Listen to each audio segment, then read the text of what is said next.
Hello everyone, welcome to my channel scarcity world. My name is Dharmendra Siddhani और economics की series में हम बात कर रहे हैं बुक सेकंड की भारतीय अर्थव्यवस्था का विकास। इस बुक का चैप्टर फर्स्ट मैंने ऑलरेडी कंप्लीट कर दिया है, जिसमें हमने डिस्कस किया था कि भारतीय अर्थव्यवस्था स्वतंत्रता के समय कैसी थी, मतलब उसकी क्या विशेषताएं थी, कृषि क्षेत्र की क्या कंडीशन थी, औद्योगिक क्षेत्र, विदेशी व्यापार, जननांकिकीय रूपरेखा, इन सब टॉपिक्स के बारे में हमने डिस्कस किया था। इस वीडियो में आज हम बात कर रहे हैं चैप्टर सेकंड, जो कि है हमारा भारत में पंचवर्षीय योजना, यानी कि 5 ईयर प्लान्स इन इंडिया। देखिए, भारत में 5 ईयर प्लान मतलब 5 ईयर प्लान होते क्या हैं? जब भी किसी देश का विकास करना होता है तो देश के विकास के लिए जो हमारी सरकारें होती हैं, वो सरकारें कुछ समय का एक प्लान लेकर चलती हैं, कुछ नियोजन प्रक्रिया लेकर चलती है कि आने वाले इन 5 सालों में या आने वाले इन 2 सालों में, 3 सालों में, आने वाले 10 सालों में हमें इन उद्देश्यों की पूर्ति करनी है। ठीक है, तो ये भारत सरकार ने उस समय 5 ईयर प्लान बनाए, यानी कि पंचवर्षीय योजना बनाई कि अगले 5 सालों में हमें ये उद्देश्यों को प्राप्ति करनी है, फिर अगले 5 सालों में हमें इन उद्देश्यों की प्राप्ति करनी है, तो उसे हम पंचवर्षीय योजनाएं बोलते हैं।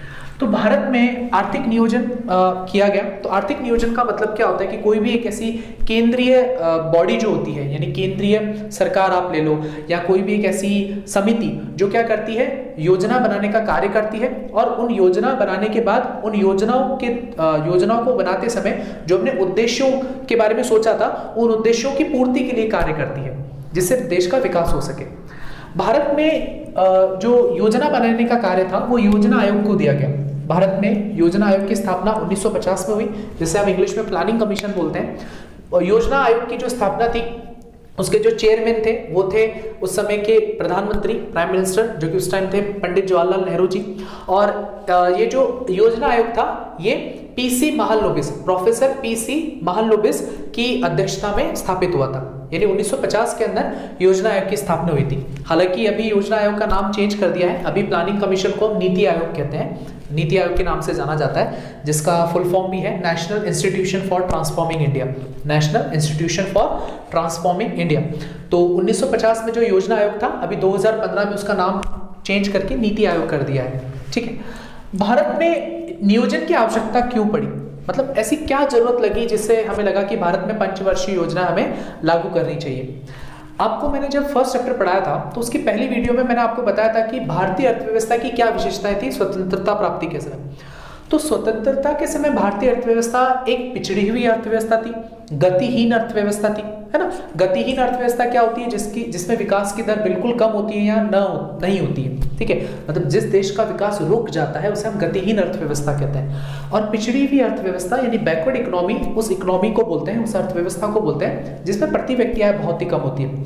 तो भारत की अर्थव्यवस्था एक गतिहीन अर्थव्यवस्था थी, पिछड़ी हुई अर्थव्यवस्था थी, कृषि क्षेत्र बहुत तरीके से उसमें पिछड़ापन आ गया था, विदेशी व्यापार हो नहीं रहा था। तो इन सभी समस्याओं का समाधान ढूंढने के लिए हमने भारत में नियोजन प्रक्रिया को अपनाया, भारत में हमने नियोजन की हमें आवश्यकता पड़ी। ठीक है, अब कोई भी नियोजन कार्य जब हम करेंगे तो नियोजन कार्य के लिए हमें कुछ लक्ष्यों को निर्धारित करना होगा।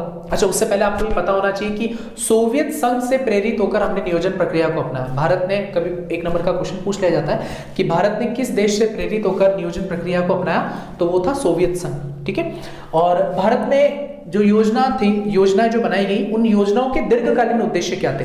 तो मुख्यतः ये 5 प्रकार के दीर्घकालीन लक्ष्य थे या उद्देश्य थे जिसके लिए हमने योजनाएं बनाई। जिसमें सबसे पहला पॉइंट है सकल घरेलू उत्पाद में समृद्धि।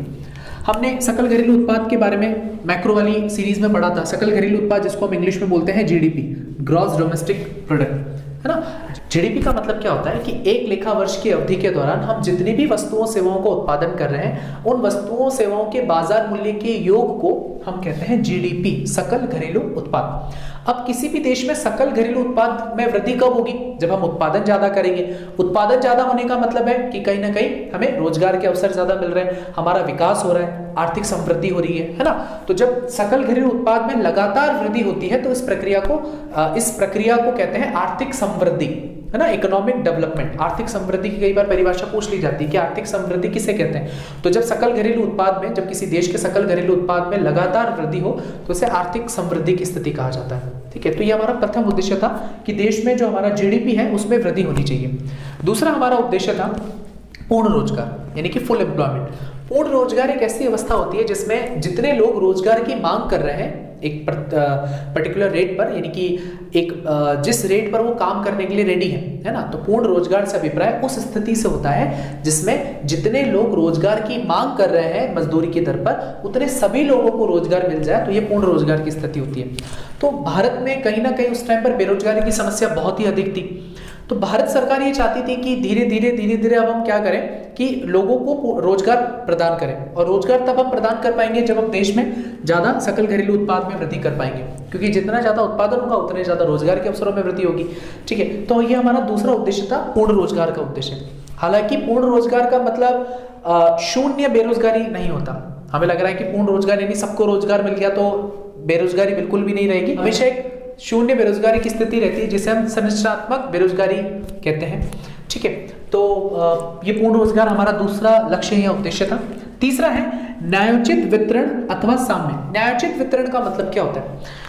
देश में जो भी सकल घरेलू उत्पाद में जो वृद्धि हो रही है, यानी जो राष्ट्रीय आय में वृद्धि हो रही है, वो राष्ट्रीय आय में वृद्धि या सकल घरेलू उत्पाद हमें कहां से मिल रहा है? वो हमें मिल रहा है उत्पादन के द्वारा। और उत्पादन कौन कर रहा है? देश में रहने वाले लोग कर रहे हैं। ठीक है, तो देश में रहने वाले लोगों को अगर उचित अनुपात में अगर उनको लाभ प्राप्त हो रहा है, उचित अनुपात में अगर उनको आय की प्राप्ति हो रही है, समान अनुपात में अगर उनको आय की प्राप्ति हो रही है, तो उसे ही कहते हैं न्यायोचित वितरण। मतलब तीसरा हमारा उद्देश्य ये था कि देश में रहने वाले सभी लोगों को समान रूप से आय मिलनी चाहिए, समान रूप से उनमें आय का वितरण होना चाहिए। ऐसा नहीं हो कि एक डॉक्टर को जो आय मिल रही है वही एक मजदूर को आय मिलनी चाहिए, ऐसा नहीं कि बिल्कुल समान वितरण हो, लेकिन इतना वितरण होना चाहिए, इस प्रकार से वितरण होना चाहिए कि एक क्षेत्र के सभी लोगों का समान रूप से उनमें आय का वितरण किया जाना चाहिए। चौथा था आधुनिकीकरण, यानी कि मॉडर्नाइजेशन। देश में जब भी हम उत्पादन करते हैं, किसी भी अर्थव्यवस्था में जब भी उत्पादन होता है, तो उत्पादन की दो तकनीक होती है। एक होता है श्रम प्रधान तकनीक द्वारा, एक होता है पूंजी प्रधान तकनीक द्वारा। तो श्रम प्रधान तकनीक में हम क्या करते हैं? श्रमिकों का प्रयोग ज्यादा करते हैं, और पूंजी प्रधान तकनीक में हम क्या करते हैं? टेक्नोलॉजी का यूज करते हैं, मशीनों द्वारा उत्पादन करते हैं। तो देखो, जैसे जैसे हमारा देश आगे बढ़ रहा है, वैसे वैसे टेक्नोलॉजी की जरूरत भी हमें पड़ती है। ठीक है, तो हम ये चाहते हैं कि हम नई प्रकार की तकनीकों का, नई प्रकार की सुविधाओं का यूज करके, नई प्रकार के उपकरणों और मशीनों का यूज करके भी उत्पादन करें। तो आधुनिकीकरण भी हमारा एक उद्देश्य उस समय रहा था योजना आयोग का। और पांचवा हमारा पॉइंट है आत्मनिर्भरता, जिसे हम कहते हैं सेल्फ सफिशिएंसी। आत्मनिर्भरता ये भी हमारा एक मुख्य उद्देश्य है कि भारत में इतना उत्पादन होना चाहिए वस्तुओं सेवाओं का कि भारत दूसरे देशों पर, जो भारत की दूसरे देशों पर जो निर्भरता है वो पूरी तरीके से खत्म हो जाए। एटलीस्ट हम इतना प्रोडक्शन कर लें कि हम हमारे ऊपर ही सेल्फ सफिशिएंट हो जाए, हम खुद के ऊपर आत्मनिर्भर हो जाए। हमें खाद्यान्न फसलों के लिए, हमें मशीनों के लिए, तकनीकी के लिए हमें दूसरे देशों पर निर्भर नहीं रहना पड़े। तो ये कुछ 5 प्रकार के दीर्घकालीन मुख्य उद्देश्य या लक्ष्य होते हैं नियोजन प्रक्रिया के। तो आई होप आपको एक छोटा सा टॉपिक समझ में आया होगा। अगर इस वीडियो से रिलेटेड कोई भी डाउट है तो आप मुझे कमेंट बॉक्स में कमेंट कर सकते हैं। मिलेंगे नेक्स्ट वीडियो में, तब तक के लिए जय हिंद।